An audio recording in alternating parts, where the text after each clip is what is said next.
네가 감히 어른한테 말대꾸를 해?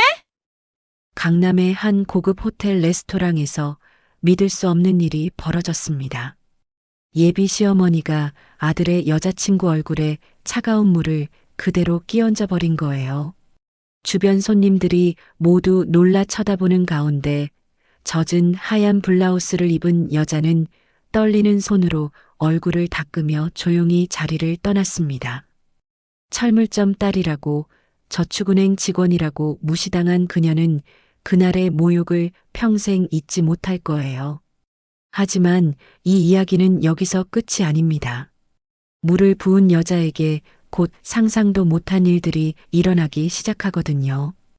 욕심과 허영으로 가득했던 그녀의 삶이 한순간에 무너져 내리는데요. 과연 이 두 여자에게 무슨 일이 벌어진 걸까요? 사연 시작하기 전에 구독과 좋아요 부탁드립니다. 항상 시청해주시는 모든 분들께 감사드립니다. 서울 강남의 한 특급 호텔 레스토랑, 오후 6시였습니다. 높은 천장과 샹들리에가 빛나는 이곳은 평일 저녁임에도 불구하고 손님들로 가득 차 있었어요. 하얀 테이블보가 깔린 테이블마다 은은한 촛불이 놓여 있었고 클래식 음악이 조용히 흐르고 있었습니다. 수지는 레스토랑 입구에서 잠시 멈춰 섰어요.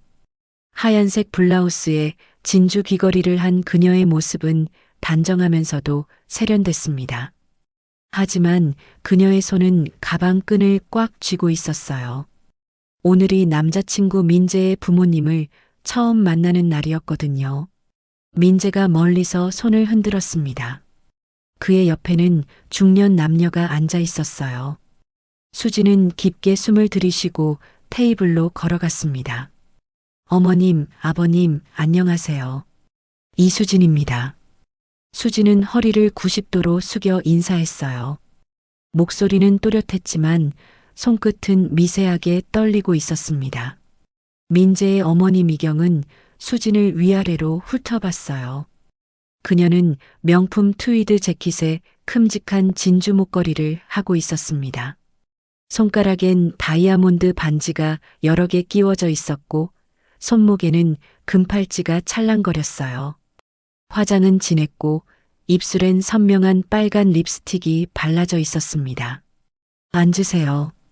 시어머니의 목소리는 차갑게 가라앉아 있었어요. 수지는 조심스럽게 의자를 당겨 앉았습니다. 민재의 아버지는 메뉴판만 들여다보며 말이 없었어요. 민재 씨한테 말씀 많이 들었어요. 수진이 먼저 대화를 시작했습니다. 그녀는 미소를 지으려 애썼지만 시어머니의 표정은 전혀 풀리지 않았어요. 그래요? 우린 수진 씨 이야기 별로 못 들었는데. 시어머니가 날카롭게 대답했습니다. 수지는 순간 당황했지만 고개를 끄덕이며 차분하게 말했어요. 죄송합니다. 제가 먼저 소개를 드려야 하는데요. 그럼 부모님은 뭐 하시나요? 시어머니는 물 한 모금을 마시고는 바로 질문을 던졌습니다. 웨이터가 메뉴를 가져왔지만 시어머니는 쳐다보지도 않았어요. 그녀의 시선은 오로지 수진에게만 고정되어 있었습니다. 아버지는 작은 철물점을 운영하고 계시고 어머니는 전업주부십니다. 수진의 목소리가 조금 작아졌어요. 민재가 옆에서 수진의 손을 슬쩍 잡았지만 시어머니의 눈빛은 더욱 날카로워졌습니다. 아, 그러세요. 철물점. 시어머니는 코웃음을 쳤어요. 그녀의 입꼬리가 비틀어지며 비웃는 듯한 표정이 됐습니다. 수지는 가슴이 철렁 내려앉는 걸 느꼈지만 표정 관리를 하려고 애썼어요. 네, 아버지께서 30년 넘게 한자리에서 성실하게 일하고 계십니다. 30년을 해도 철물점은 철물점이지. 시어머니의 말투는 점점 더 공격적으로 변했습니다. 옆에 앉은 시아버지는 여전히 침묵을 지키고 있었어요. 그는 고개를 살짝 돌려 창밖을 바라보고 있었습니다. 민재가 어색하게 웃으며 말했어요.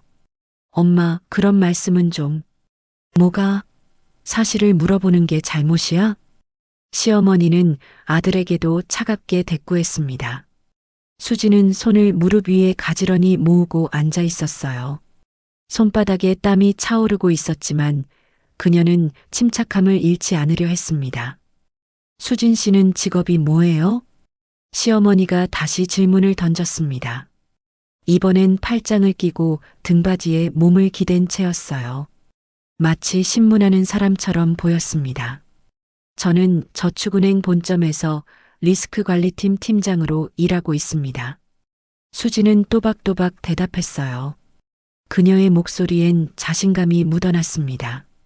실제로 수지는 업계에서 인정받는 젊은 전문가였거든요. 저축은행? 시어머니의 눈썹이 치켜 올라갔습니다. 시중은행도 아니고 저축은행이에요? 그것도 은행이라고 할 수 있나? 수진의 얼굴이 살짝 굳어졌어요. 그녀는 입술을 꾹 다물었다가 천천히 입을 열었습니다. 저축은행도 금융기관입니다. 서민금융에서 중요한 역할을 하고 있고요. 그래서 월급은 얼마나 받는데요? 시어머니는 노골적으로 물었습니다. 주변 테이블에 앉은 사람들이 힐끗힐끗 이쪽을 쳐다봤어요. 목소리가 점점 커지고 있었거든요. 수지는 잠시 망설였습니다. 이런 질문을 받을 줄은 예상했지만 막상 대답하려니 입이 떨어지지 않았어요. 연봉은 7천 정도 됩니다. 7천? 시어머니는 비웃듯 웃었습니다. 우리 민재가 사업하면서 한 달에 버는 돈이 그것보다 많은데 그걸로 어떻게 결혼 생활을 하려고? 수진의 두 뺨이 붉게 달아올랐어요. 수치심과 분노가 동시에 밀려왔습니다. 하지만 그녀는 목소리를 낮추고 차분하게 대답했어요. 저희는 서로 아껴가며 살 생각입니다. 아껴가며 산다고? 시어머니는 손으로 테이블을 탁 쳤습니다. 물잔이 흔들렸어요. 결혼은 사랑만으로 되는 게 아니에요. 돈이 있어야죠. 돈이? 어머님, 저도 안정적으로 일하고 있고 민재 씨도 사업이 잘 되고 있어서요. 안정적이라는 게 겨우 그 정도예요? 우리 민재는 강남에 아파트 하나쯤은 혼자 살 수 있는 애라고요. 시어머니의 목소리는 점점 날카로워졌습니다.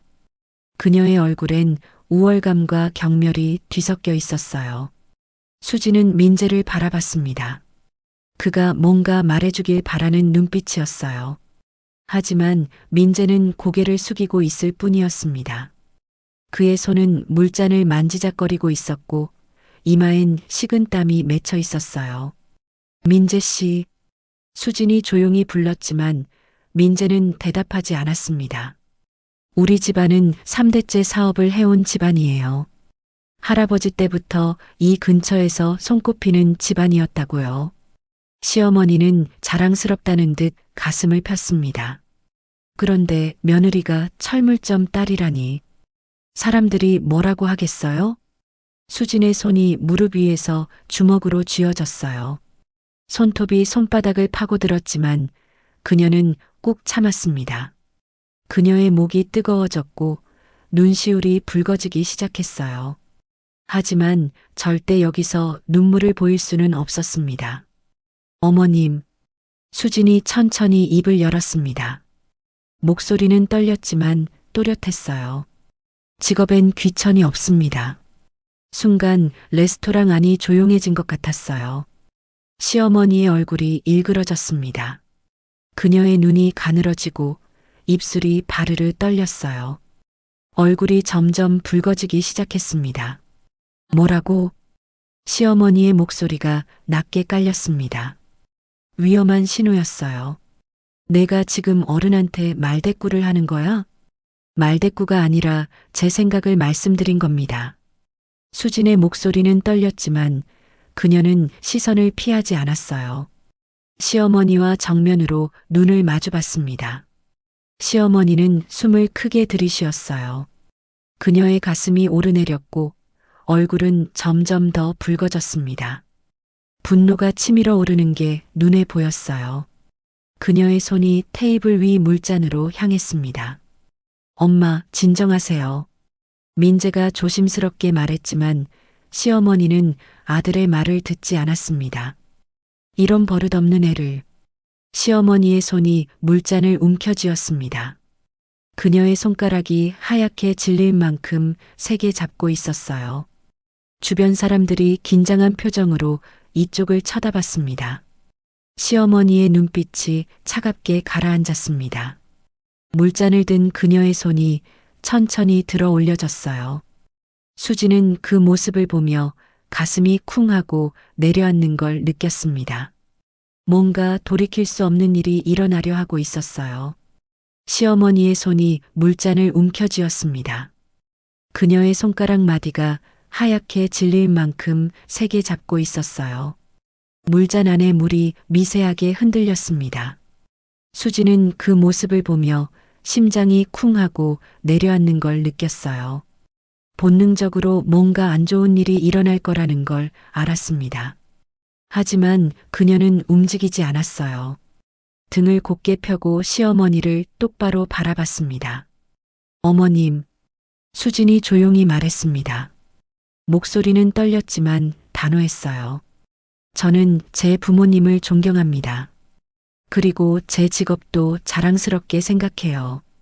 시어머니의 얼굴이 더욱 붉어졌습니다. 그녀의 눈빛엔 분노와 모욕감이 뒤섞여 있었어요. 어떻게 감히 자기 앞에서 이렇게 말대꾸를 하느냐는 표정이었습니다. 내가 감히 어른한테 말대꾸를 해? 시어머니의 목소리가 날카롭게 올라갔습니다. 주변 테이블에 앉아있던 사람들이 모두 이쪽을 쳐다봤어요. 웨이터 2명이 멀리서 걱정스러운 표정으로 상황을 지켜보고 있었습니다. 말대꾸가 아닙니다. 제 생각을 말씀드리는 거예요. 수지는 물러서지 않았습니다. 그녀의 두 손은 무릎 위에서 주먹으로 쥐어져 있었지만 얼굴엔 당당함이 서려 있었어요. 그 순간이었습니다. 시어머니가 물잔을 번쩍 들어 올렸어요. 그리고 주저없이 수진의 얼굴을 향해 물을 쏟아부었습니다. 철썩? 차가운 물이 수진의 얼굴을 적셨습니다. 하얀색 블라우스에도 물이 튀었어요. 물방울이 진주 귀걸이를 타고 흘러내렸고 머리카락 끝에서도 물이 똑똑 떨어졌습니다. 레스토랑 안이 순간 정적에 휩싸였어요. 모든 사람들이 숨을 죽이고 이쪽을 바라봤습니다. 포크와 나이프 소리도 멈췄고 대화 소리도 사라졌어요. 수지는 눈을 감았습니다. 차가운 물이 얼굴을 타고 흘러내렸어요. 속눈썹에 맺힌 물방울이 뺨으로 떨어졌습니다. 그녀는 천천히 눈을 떴어요. 시어머니는 빈 물잔을 테이블에 탁 하고 내려놓았습니다. 그녀의 얼굴엔 승리감 같은 게 스쳐 지나갔어요. 마치 말 안 듣는 아이를 훈육한 것처럼 만족스러운 표정이었습니다. 이게 버릇없는 애들한테 하는 거야. 시어머니의 목소리는 차갑게 가라앉아 있었어요. 수지는 천천히 손을 들어 얼굴에 묻은 물을 닦았습니다. 손가락이 떨리고 있었어요. 하지만 그녀는 울지 않았습니다. 눈물이 쏟아질 것 같았지만 꾹 참았어요. 수진아. 민재가 황급히 냅킨을 집어들고 수진에게 건넸습니다. 그의 손도 떨리고 있었어요. 얼굴은 창백했고 이마엔 식은땀이 흐르고 있었습니다. 수진은 민재를 바라봤습니다. 그가 뭐라도 말해주길 바라는 눈빛이었어요. 어머니에게 항의해주길, 자신을 감싸주길 바랐습니다. 하지만 민재는 입만 벙긋거릴 뿐 아무 말도 하지 못했어요. 민재 씨, 수진이 조용히 불렀습니다. 엄마가 너무하긴 했지만 민재가 작은 목소리로 말했어요. 수진의 심장이 철렁 내려앉았습니다. 내가 말을 세게 했잖아. 그 말을 듣는 순간 수진은 모든 걸 깨달았어요. 민재는 자신의 편이 아니었습니다. 그는 결국 어머니 편을 들고 있었어요. 수진은 냅킨을 받아 천천히 얼굴을 닦았습니다. 물에 젖은 블라우스가 피부에 달라붙었어요. 차가운 물기가 등을 타고 흘러내렸습니다. 말을 세게 했다고요? 수진의 목소리가 낮게 깔렸습니다. 제가 한 말이 뭐가 잘못됐나요? 직업엔 귀천이 없다는 게 잘못된 말인가요? 민재는 대답하지 못했어요. 그는 고개를 숙이고 테이블만 바라봤습니다. 어른이 말씀하실 때는 조용히 듣고 있어야지. 시어머니가 냉정하게 말했습니다. 요즘 애들은 버릇이 없어도 너무 없어.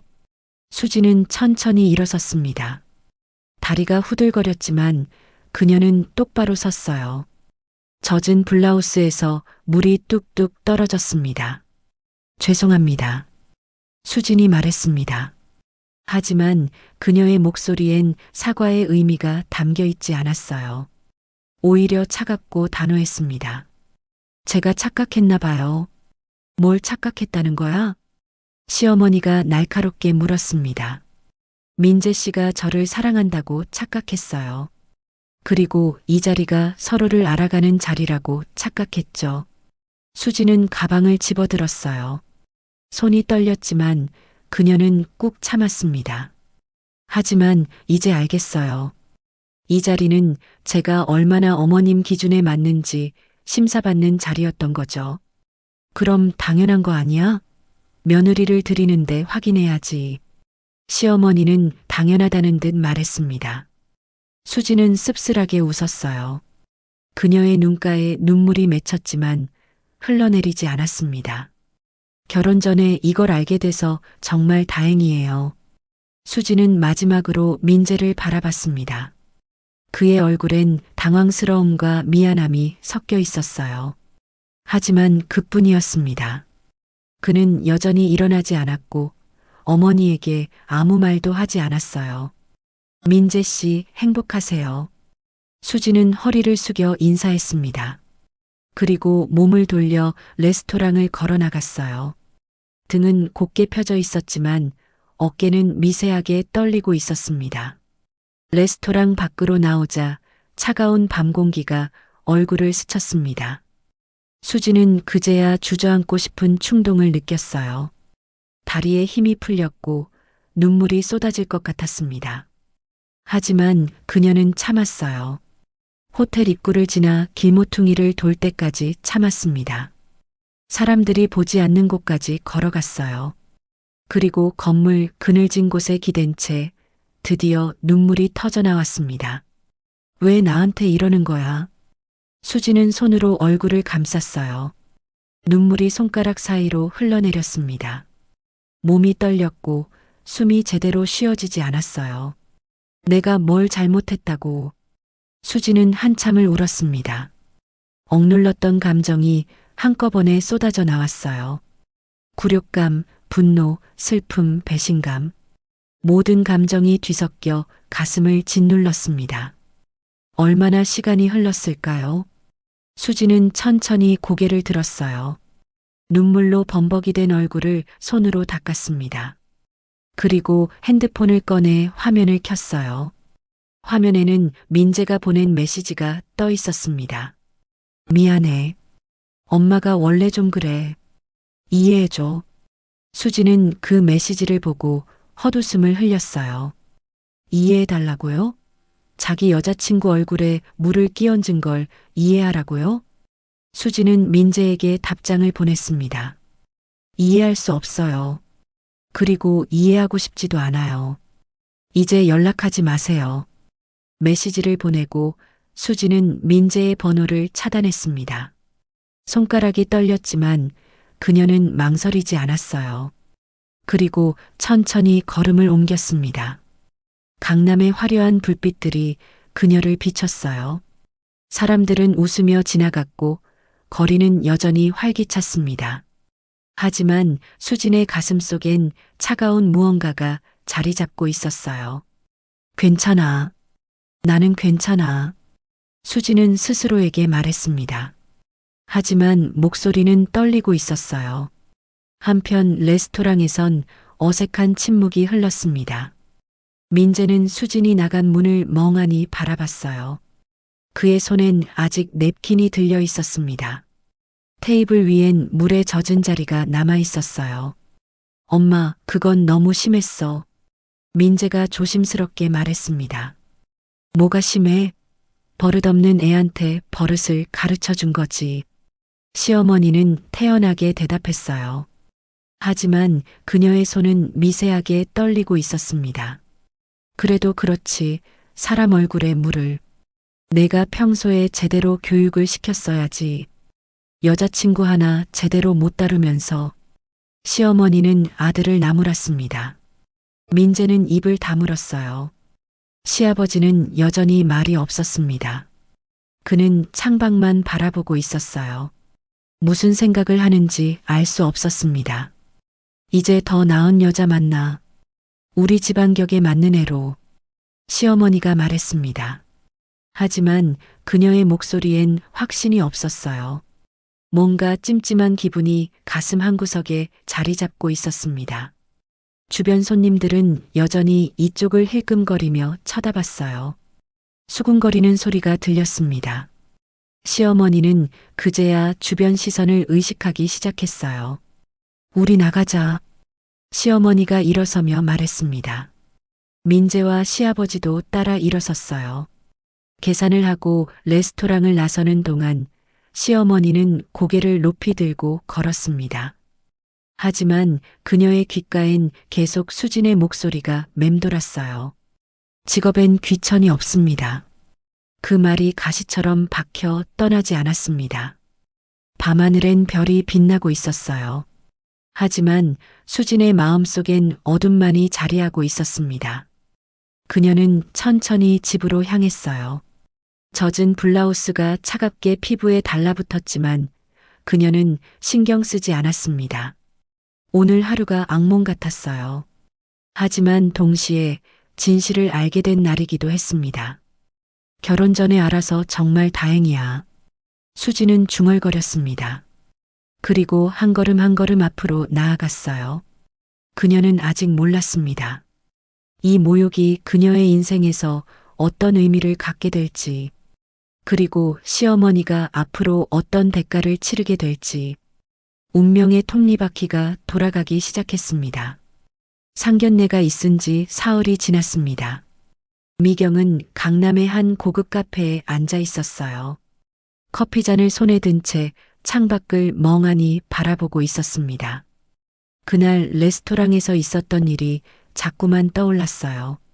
수진의 젖은 얼굴, 떨리는 목소리, 그리고 마지막으로 자신을 바라보던 그 눈빛. 그 모든 게 머릿속에서 지워지지 않았습니다. 아, 왜 자꾸 생각나는 거야? 미경은 짜증스럽게 중얼거렸어요. 커피를 한 모금 마셨지만 맛이 느껴지지 않았습니다. 미경아. 그때 누군가 큰 목소리로 불렀어요. 고등학교 동창 혜진이었습니다. 명품 가방을 든 혜진은 화사하게 웃으며 다가왔어요. 어머, 혜진아. 오랜만이다. 미경은 억지로 밝은 표정을 지었습니다. 혜진은 미경의 맞은편에 앉으며 가방을 테이블 옆에 놓았어요. 요즘 어때? 민재는 잘 지내고? 응, 뭐 그럭저럭. 미경은 시큰둥하게 대답했습니다.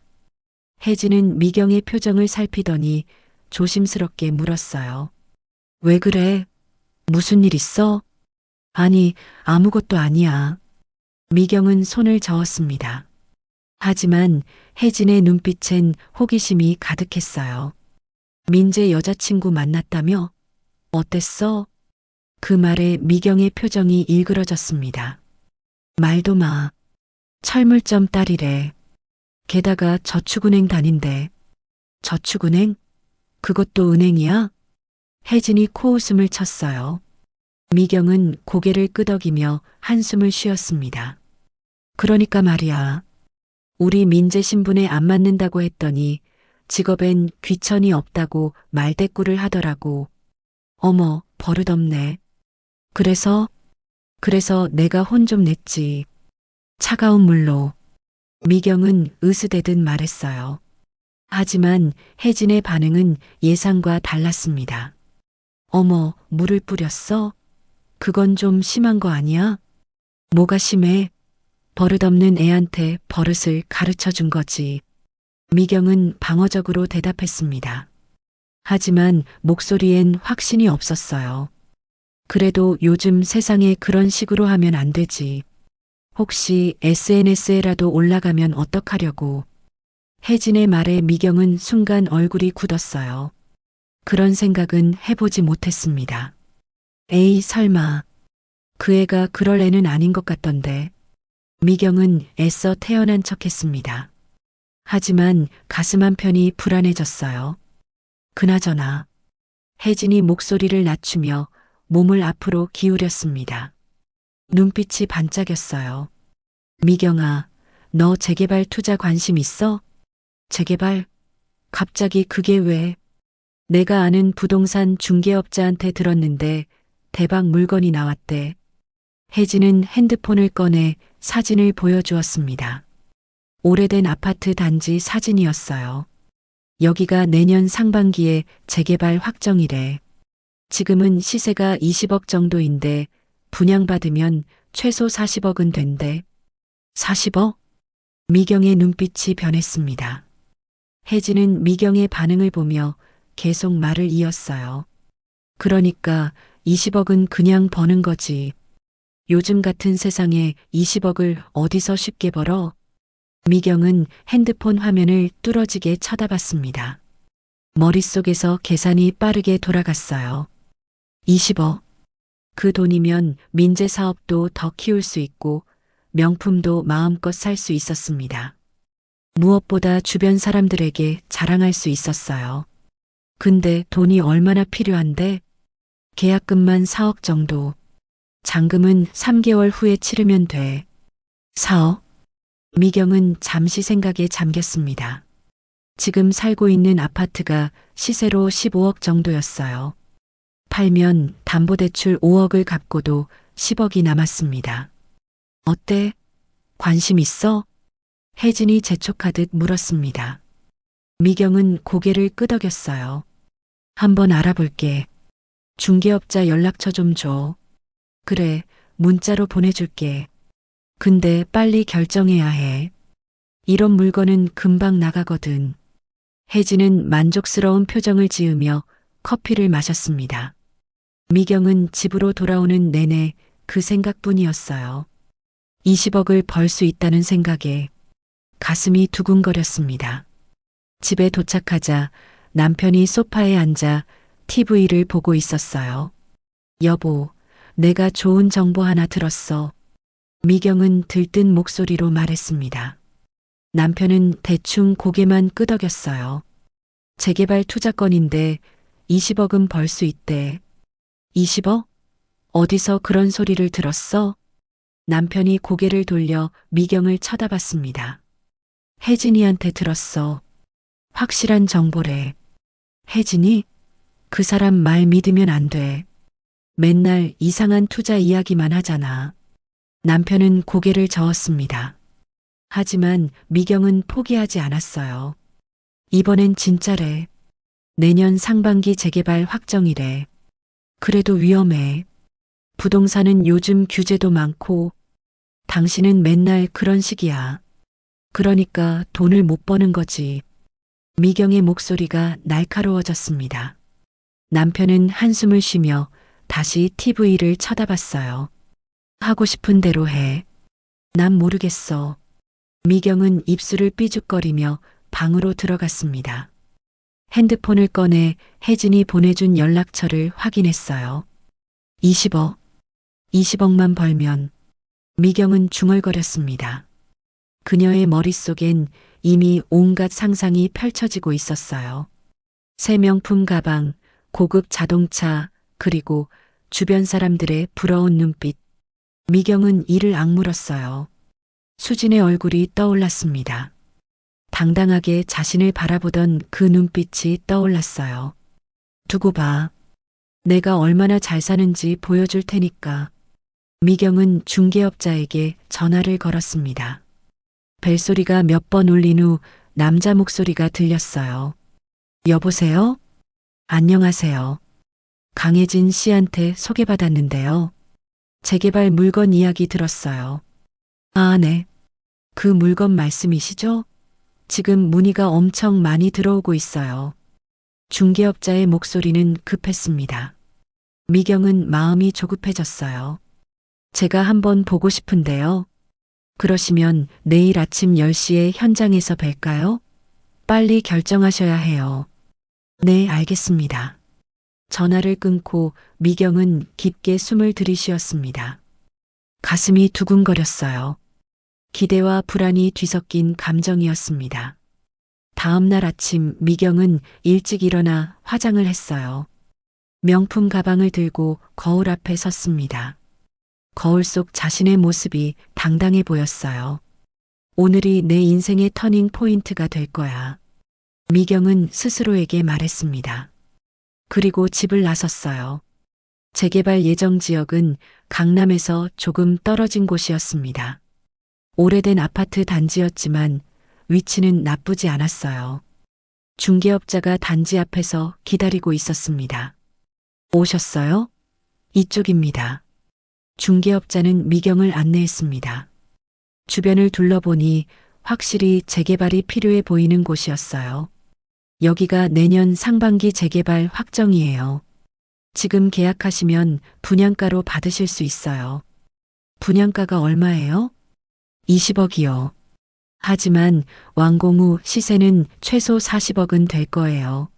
미경은 주변을 둘러봤습니다. 마음속으로 계산이 빠르게 돌아갔어요. 지금 집을 팔면 10억, 여기에 대출을 조금 받으면 20억을 만들 수 있었습니다. 그리고 3개월 후 잔금만 치르면 됐어요. 고민해 볼게요. 너무 오래 고민하시면 다른 분한테 넘어갈 수 있어요. 문의가 정말 많거든요. 중개업자는 은근히 압박했습니다. 미경은 입술을 깨물었어요. 일단 계약서 한번 보여주세요. 네, 사무실로 가시죠. 미경은 중개업자를 따라 사무실로 갔습니다. 계약서를 받아들고 읽어봤지만 복잡한 용어들이 가득했어요. 하지만 미경의 머릿속엔 오직 한 가지 생각뿐이었습니다. 20억을 벌 수 있다. 그 생각이 모든 불안을 덮어버렸습니다. 계약금은 얼마예요? 4억입니다. 잔금은 3개월 후 치르시면 돼요. 미경은 고개를 끄덕였어요. 마음속에서 욕심이 활활 타오르고 있었습니다. 알겠어요. 계약하겠습니다. 미경의 입에서 그 말이 흘러나왔습니다. 돌이킬 수 없는 순간이었어요. 중개업자는 만족스럽게 웃으며 계약서를 꺼냈습니다. 미경은 떨리는 손으로 도장을 찍었어요. 그 순간 미경은 몰랐습니다. 자신이 지금 파멸로 가는 첫걸음을 내딛고 있다는 것을. 욕심의 불씨가 타오르기 시작했습니다. 계약서에 도장을 찍은 그날부터 미경은 바쁘게 움직였습니다. 재개발 아파트 계약금 4억을 마련해야 했어요. 한 달 안에 말이죠. 여보, 정말 이 일을 진행할 거야? 남편이 불안한 목소리로 물었습니다. 거실 소파에 앉아 계산기를 두드리고 있던 미경은 고개를 끄덕였어요. 당연하죠. 20억을 벌 수 있는데. 하지만 위험하잖아. 남편의 목소리가 떨렸습니다. 하지만 미경은 단호했어요. 위험하지 않아요. 확실한 정보라니까요. 미경은 계산을 시작했습니다. 우선 지금 살고 있는 아파트를 금매로 내놓기로 했어요. 시세가 15억이었지만 빨리 팔려면 가격을 낮춰야 했습니다. 13억에 내놓으면 빨리 팔릴 거예요. 미경은 다음날 바로 부동산에 전화를 걸었습니다. 금매로 내놓을 건데요. 13억이에요. 13억이요? 그럼 금방 나갈 겁니다. 계약금은 얼마로 할까요? 1억으로 해주세요. 미경의 목소리는 단호했습니다. 일주일 후 정말로 매수자가 나타났어요. 계약금 1억을 받고 한 달 후 잔금 12억을 받기로 했습니다. 좋아, 계약금 1억 확보. 미경은 통장을 보며 만족스러운 표정을 지었어요. 하지만 아직 3억이 부족했습니다. 미경은 집안을 둘러봤어요. 장롱 깊숙이 숨겨둔 비상금이 있었습니다. 오랜 세월 조금씩 모아둔 돈이었어요. 1억. 미경은 현금 다발을 세며 중얼거렸습니다. 이제 2억만 더 마련하면 됐어요. 신용대출을 받아야겠어. 미경은 다음날 바로 은행으로 갔습니다. 신용대출 상담을 받으러 가는 길이었어요. 어서 오세요. 신용대출 상담이시죠? 은행 직원이 밝게 웃으며 인사했습니다. 미경은 고개를 끄덕이며 자리에 앉았어요. 2억 정도 대출받고 싶은데요. 2억이요? 고객님 신용등급이랑 소득을 확인해 봐야 하는데요. 직원은 컴퓨터를 두드리며 미경의 정보를 확인했어요. 잠시 후 고개를 들었습니다. 최대 2억까지 가능하시네요. 다만 금리가 좀 높습니다. 괜찮아요. 진행해 주세요. 미경은 주저하지 않았습니다. 며칠 후 2억이 통장에 들어왔어요. 드디어 미경은 계산을 다시 해봤습니다. 아파트 매매 계약금 1억, 현금 1억, 신용대출 2억, 총 4억이었습니다. 재개발 아파트 계약금을 치르는 날 미경은 떨리는 손으로 계좌이체를 했어요. 4억 입금 완료했습니다. 중개업자에게 문자가 왔습니다. 미경은 안도의 한숨을 쉬었어요. 이제 한 달 후 잔금만 치르면 돼. 미경은 자신만만했습니다. 계획은 완벽했어요. 한 달 후 현 아파트 잔금 12억을 받으면 담보대출 5억을 갚고 7억이 남습니다. 거기에 재개발 아파트를 담보로 9억을 대출받으면 16억이 됐어요. 완벽한 계획이었습니다. 잔금은 걱정 안 해도 돼. 담보대출 미리 알아봤는데 문제없대. 미경은 은행에 다니는 지인에게 확인까지 받았어요. 그 지인은 자신 있게 말했습니다. 우리 쪽에서 알아봤으니까 문제없어. 걱정 마. 미경은 그 말을 믿었습니다. 하지만 20일이 지났을 무렵 뉴스에서 충격적인 소식이 흘러나왔어요. 정부가 부동산 대출 규제를 대폭 강화합니다. 오늘부터 실거주 의무 조건이 강화되며 투자 목적 주택담보대출은 원칙적으로 금지됩니다. 미경은 TV 앞에 얼어붙었습니다. 뭐라고? 남편도 놀란 표정으로 TV를 쳐다봤어요. 여보, 이거 큰일 난 거 아니야? 아니야, 괜찮을 거야. 우리는 이미 계약했잖아. 미경은 애써 태연한 척했습니다. 하지만 가슴이 철렁 내려앉았어요. 다음 날 미경은 은행으로 달려갔습니다. 저 지난번에 담보대출 이야기했잖아요. 그거 진행하려고요. 아, 그건 말씀이시죠? 직원은 컴퓨터를 확인하더니 난처한 표정을 지었습니다. 고객님, 죄송하지만 현재 조건으로는 대출이 어렵습니다. 네? 왜요? 지난번엔 문제 없다고 하셨잖아요. 정부 규제가 바뀌어서요. 실거주 목적이 아니면 대출이 안 됩니다. 그럼 실거주로 하면 되잖아요. 미경의 목소리가 높아졌습니다. 고객님, 15억에서 20억 주택은 대출 한도가 4억으로 줄어듭니다. 4억? 미경은 머리가 멍해졌습니다. 9억을 받아야 하는데 4억이라니. 5억이 부족했습니다. 다른 은행은요? 다른 은행에선 가능하지 않나요? 요즘 어느 은행이든 마찬가지일 겁니다. 정부 규제라서요. 미경은 비틀거리며 은행을 나왔어요. 다리에 힘이 풀렸습니다. 안 돼. 이럴 수가 없어. 미경은 다른 은행으로 달려갔습니다. 하지만 결과는 똑같았어요. 죄송합니다. 현재 조건으로는 불가능합니다. 규제 때문에 어렵습니다. 대출 한도가 4억밖에 안 나옵니다. 모든 은행에서 같은 대답만 돌아왔습니다. 미경은 아는 사람들에게 전화를 걸기 시작했어요. 정수가, 제발 좀 도와줘. 은행에서 뭐 방법 없어? 미경아, 나도 어쩔 수 없어. 이건 정부 정책이라 우리도 손 쓸 수가 없어. 그럼 어떡해? 나 잔금 못 치르면 계약금 날리는데. 미안해, 미경아. 정말 방법이 없어. 전화를 끊고 미경은 주저앉았습니다. 손이 떨렸고 식은땀이 흘렀어요. 어떡하지, 어떡해. 미경은 머리를 감싸쥐었습니다. 잔금일이 일주일 앞으로 다가왔습니다. 미경은 모든 은행을 다 돌아다녔지만 결과는 똑같았어요. 대출이 안 됩니다. 그 말만 들었습니다. 잔금일 당일 미경은 중개업자에게 전화를 걸었어요. 저기 잔금을 못 치를 것 같아요. 네, 무슨 말씀이세요? 중개업자의 목소리가 차갑게 변했습니다. 대출이 안 나와서요. 조금만 시간을 주시면. 고객님, 계약서에 명시되어 있잖아요. 잔금 지연 시 계약금은 위약금으로 몰수됩니다. 네, 그럼 4억이? 네, 전액 몰수입니다. 전화가 끊어졌습니다.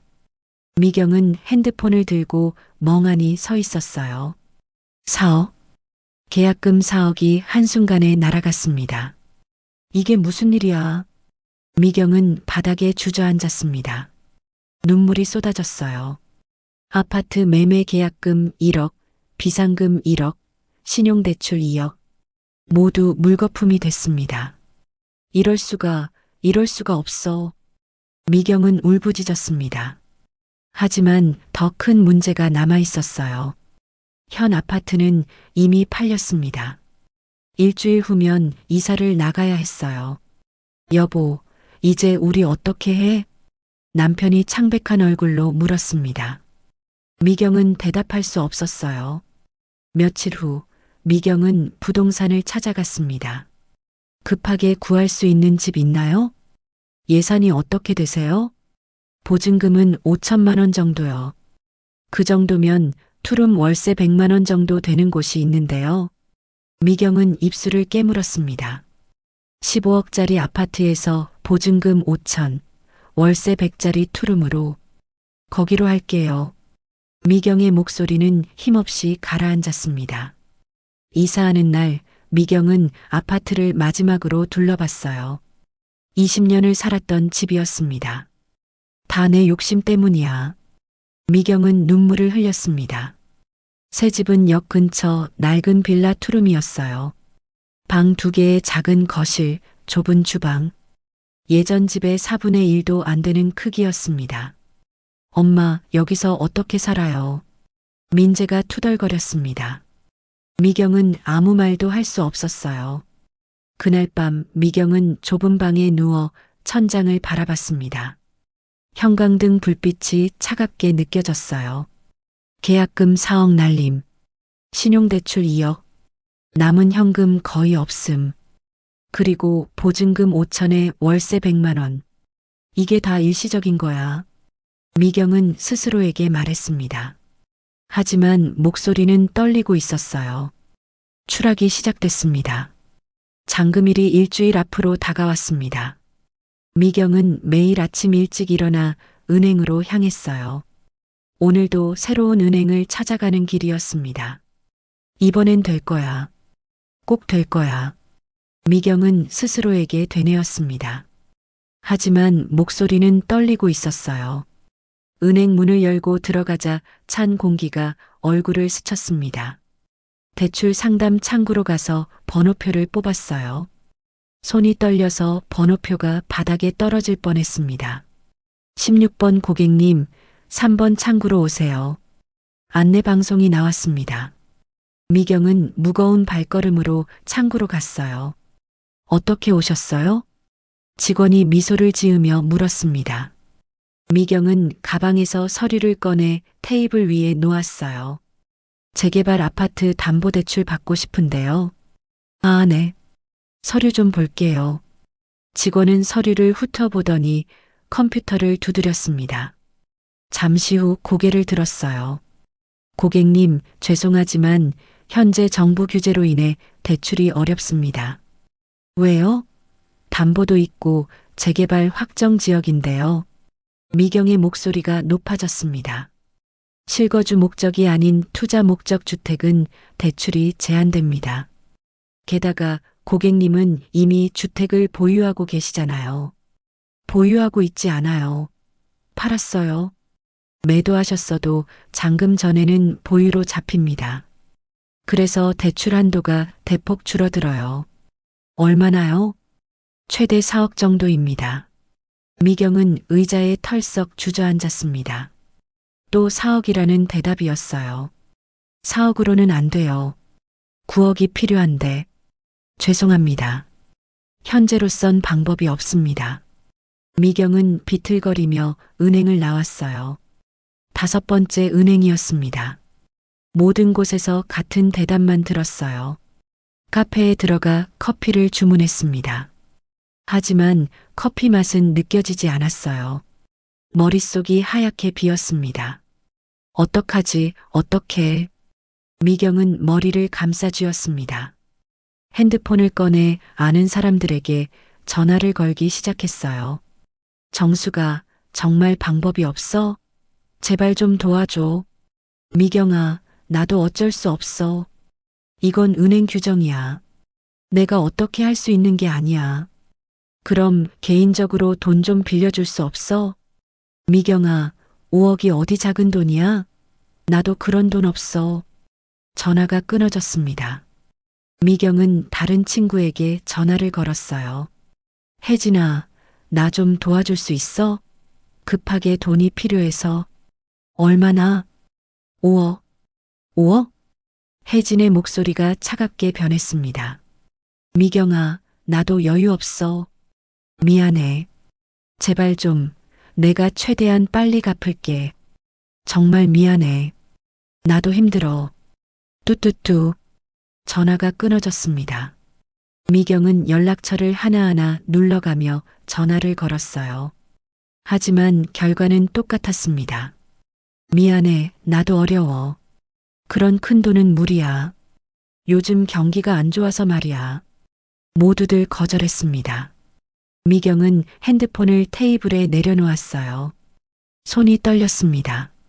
집으로 돌아오는 길, 미경의 발걸음은 무거웠습니다. 좁은 투룸 문을 열고 들어가자 남편이 소파에 앉아 있었어요. 어떻게 됐어?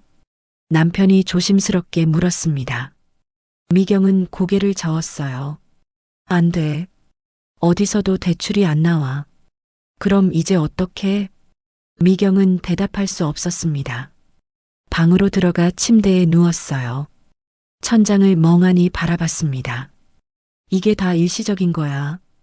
곧 좋아질 거야. 미경은 스스로에게 말했습니다. 하지만 목소리엔 확신이 없었어요. 며칠이 지났습니다. 잔금일이 사흘 앞으로 다가왔어요.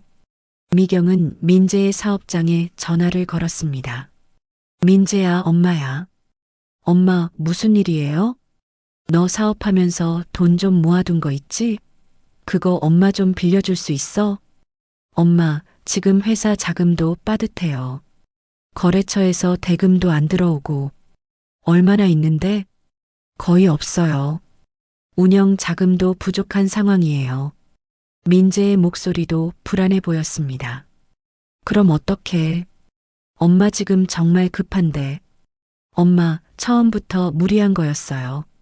제가 말렸잖아요. 엄마, 저도 어쩔 수 없어요.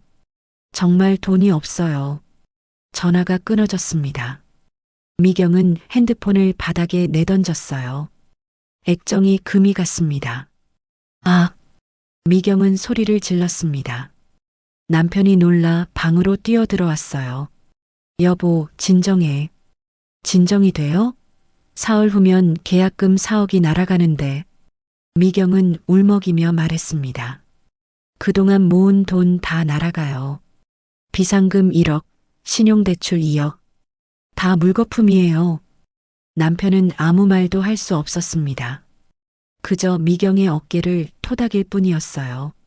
잔금일 이틀 전 미경은 명품 가방을 들고 중고 매장으로 갔습니다. 이거 얼마에 팔 수 있어요? 어디 볼게요. 직원은 가방을 꼼꼼히 살펴봤습니다. 그리고 고개를 저었어요. 죄송한데요. 이거 가품이에요. 뭐라고요? 미경의 얼굴이 하얗게 변했습니다. 가품 맞아요. 로고 스티칭이 정품과 달라요. 그럴 리가 없어요. 해외 다녀온 친구한테 샀는데 면세점에서 샀다고 했어요. 고객님, 아마 그 친구분이 속으셨거나 아니면 직원은 말을 흐렸습니다. 의미는 분명했어요. 친구가 일부러 가짜를 판 거라는 뜻이었습니다. 미경은 가방을 움켜쥐고 매장을 나왔습니다. 다리에 힘이 풀려 건물 벽에 기댔어요. 이럴 수가. 명품 가방마저 가짜였습니다. 그동안 자랑하던 가방들이 모두 가짜였어요. 집으로 돌아와 옷장을 뒤졌습니다. 명품 가방들을 하나하나 꺼내 살펴봤어요. 어떤 건 진짜였지만 대부분은 가짜였습니다. 내가 그동안 뭘 한 거야? 미경은 바닥에 주저앉았습니다. 가방들이 주변에 흩어져 있었어요. 허영과 체면을 위해 산 물건들. 하지만 그것들은 진짜가 아니었습니다. 미경의 삶도 마찬가지였어요. 겉만 화려했을 뿐 속은 텅 비어 있었습니다. 잔금일 전날 밤 미경은 잠을 이룰 수 없었습니다. 내일이면 계약금 4억이 몰수됩니다. 비상금 1억, 아파트 매매 계약금 1억, 신용대출 2억. 모두 날아가는 거였어요. 내가 뭘 잘못한 거지? 미경은 중얼거렸습니다. 하지만 대답은 들리지 않았어요. 창밖을 보니 달이 떠 있었습니다. 차가운 달빛이 방 안을 비췄어요. 미경은 그 빛 속에서 자신의 모습을 봤습니다. 초라하고 불쌍한 모습. 이게 다 일시적인 거야. 미경은 여전히 스스로를 속이고 있었습니다. 하지만 현실은 냉혹했어요. 잔금일 아침 중개업자에게서 문자가 왔습니다. 오늘 오후 5시까지 잔금 입금 부탁드립니다. 입금되지 않으면 계약금은 위약금으로 몰수됩니다. 미경은 문자를 보며 눈물을 흘렸습니다. 끝이야. 다 끝났어. 오후 5시가 되었습니다. 미경은 핸드폰을 꺼내 중개업자에게 전화를 걸었어요. 저기 잔금을 못 치를 것 같아요. 네. 무슨 말씀이세요? 중개업자의 목소리가 차갑게 변했습니다. 대출이 안 나와서요. 고객님, 계약서에 명시되어 있습니다. 계약금은 위약금으로 몰수됩니다. 제발 조금만 시간을 주세요. 일주일만, 아니 사흘만. 규정입니다. 어쩔 수 없어요. 뚜뚜뚜. 전화가 끊어졌습니다. 미경은 소파에 주저앉았어요. 4억. 계약금 4억이 한순간에 사라졌습니다. 남편이 옆에 앉았습니다. 손을 잡아주려 했지만 미경은 손을 뿌리쳤어요. 다 내 잘못이에요.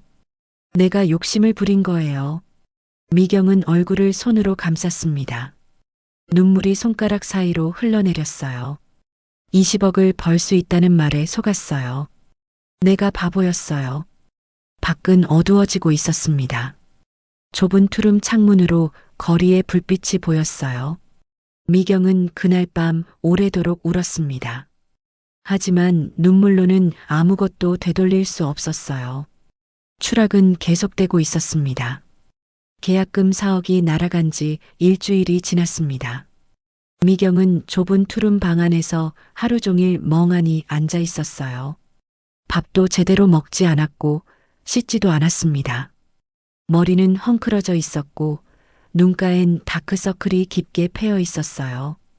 여보, 밥이라도 먹어. 남편이 라면을 끓여 방으로 들고 왔습니다. 하지만 미경은 고개도 돌리지 않았어요. 먹기 싫어요. 이러다 몸 망가져. 망가지든 말든 상관없어요. 미경의 목소리는 힘없이 가라앉아 있었습니다. 남편은 한숨을 쉬며 라면을 테이블에 놓고 나갔어요. 라면에서 김이 모락모락 피어올랐지만 미경은 쳐다보지도 않았습니다.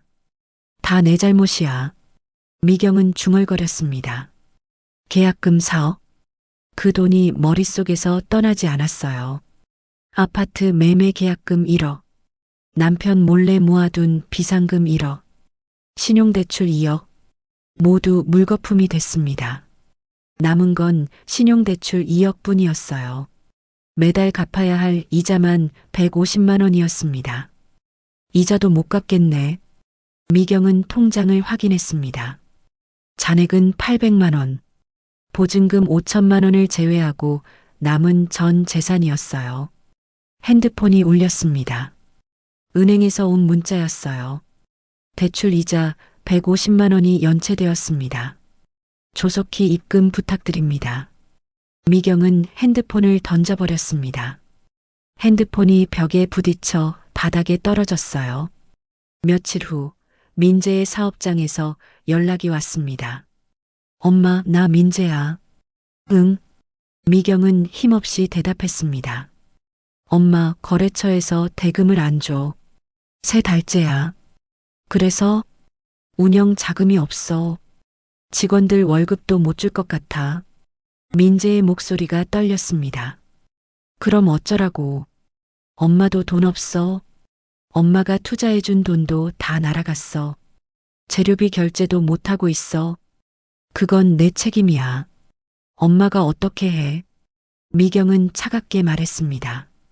엄마, 제발 좀 도와줘. 이러다 회사 문 닫아. 나도 당장 내일 일이 막막해. 내 걱정할 여유 없어. 미경은 전화를 끊었습니다. 아들의 목소리가 떨리고 있었지만 그녀는 신경 쓸 여유가 없었어요. 한 달이 지났습니다. 통장 잔액은 200만 원으로 줄어들었어요. 월세 100만 원, 생활비, 신용대출 이자. 돈이 물 새듯 빠져나갔습니다. 여보, 이제 어떻게 할 거야? 남편이 걱정스러운 표정으로 물었습니다. 미경은 대답하지 않았어요. 일이라도 구해야 하는 거 아니야? 일을 구하라고? 미경이 남편을 쳐다봤습니다. 눈빛이 날카로웠어요. 내가 무슨 일을 해요? 평생 가정주부로 살았는데? 그래도 뭐라도 해야지. 이러다 우리 굶어 죽어. 남편의 목소리도 높아졌습니다. 당신이나 일 구해요. 당신은 뭐 했어요? 나는 10년 전에 은퇴했잖아. 나이도 많고, 나도 나이 많아요. 미경은 소리를 질렀습니다. 남편은 입을 다물었어요. 며칠 후, 미경은 무거운 마음으로 집을 나섰습니다. 일자리를 알아보러 가는 길이었어요. 동네 슈퍼에 구인 공고가 붙어 있었습니다. 계산원 구함, 시급 10,000원, 오전 9시부터 오후 6시. 미경은 슈퍼 문을 열고 들어갔어요. 카운터에 중년 여자가 앉아 있었습니다. 저기 구인 공고 보고 왔는데요. 아, 네.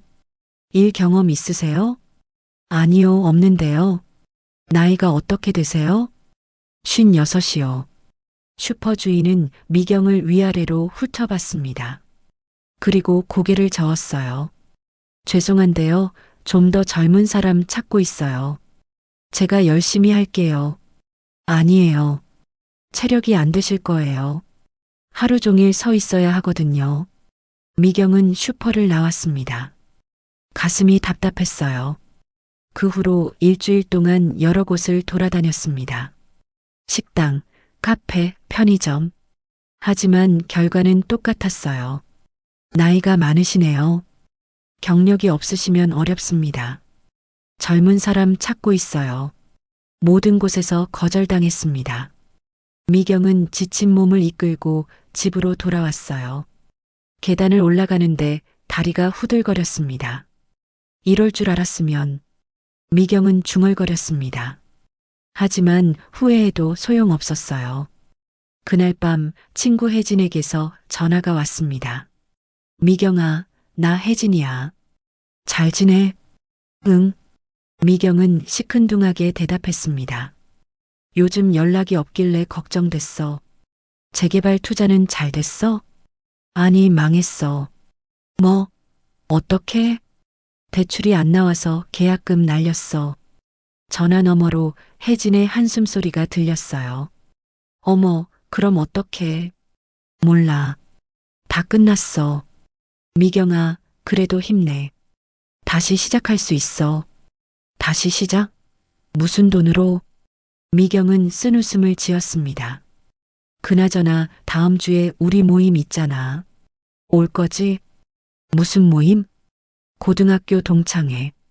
작년에도 했었잖아. 미경은 순간 얼어붙었습니다. 동창회. 화려한 옷을 입고 자랑하던 자리였어요. 나 못 가. 왜? 괜찮아. 우리끼리 보는 건데. 진짜 못 가. 미안해. 미경은 서둘러 전화를 끊었습니다. 동창회에 갈 수 없었어요. 초라한 모습을 보일 수 없었습니다. 명품 옷도 명품 가방도 없었어요. 아니, 가진 명품들은 대부분 가짜였습니다. 창피해서 어떻게 가? 미경은 얼굴을 손으로 감쌌습니다. 이틀 후 은행에서 독촉 전화가 왔습니다. 고객님, 대출 이자가 2달째 연체되고 있습니다. 알아요. 조속히 입금해 주셔야 합니다. 계속 연체되면 신용등급이 떨어집니다. 돈이 없어서 그래요. 그래도 최소한 이자라도 내셔야죠. 미경은 전화를 끊었습니다. 손이 떨렸어요. 통장을 확인했습니다. 잔액 50만 원. 다음 주 월세를 내면 바닥이었어요. 이제 정말 끝이야. 미경은 창밖을 바라봤습니다. 거리엔 사람들이 바쁘게 오가고 있었어요. 모두들 자기 삶을 살아가고 있었습니다. 하지만 미경의 삶은 멈춰 있었어요. 아니, 추락하고 있었습니다. 내가 뭘 잘못한 거지? 미경은 혼잣말을 했습니다. 하지만 대답은 명확했어요. 욕심, 허영, 체면, 그 모든 게 미경을 무너뜨렸습니다. 그날 밤 미경은 오래도록 잠을 이룰 수 없었어요. 천장을 바라보며 지난 날들을 떠올렸습니다. 강남 아파트, 명품 옷, 화려한 모임, 그 모든 게 사라졌습니다. 남은 건 좁은 투룸과 빛뿐이었어요.